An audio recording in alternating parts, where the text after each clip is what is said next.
بسم الله الرحمن الرحيم. إن الذين جاءوا بالإفك عصبة منكم لا تحسبوه شرا لكم بل هو خير لكم لكل امرئ منهم ما اكتسب من الإثم والذي تولى كبره منهم له عذاب عظيم. لولا إذ سمعتموه ظن المؤمنون والمؤمنات بأنفسهم خيرا وقالوا هذا إفك مبين. لولا جاءوا عليه بأربعة شهداء فإذ لم يأتوا بالشهداء فأولئك عند الله هم الكاذبون.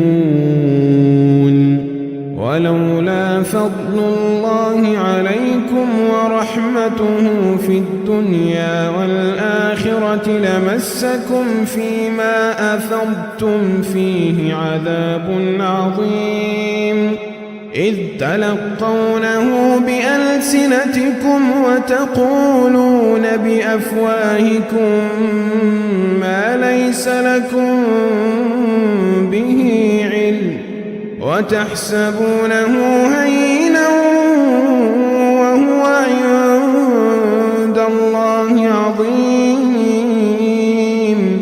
ولولا إذ سمعتموه قلتم ما يكون لنا أن نتكلم بهذا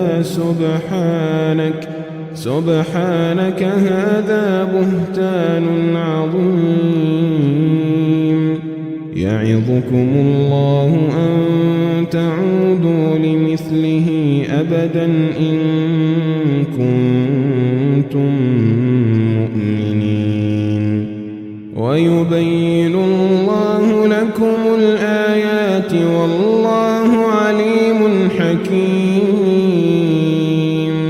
إن الذين يحبون أن تشيع الفاحشة في الذين آمنوا لهم عذاب أليم في الدنيا والآخرة والله يعلم وأنتم لا تعلمون. ولولا فضل الله عليكم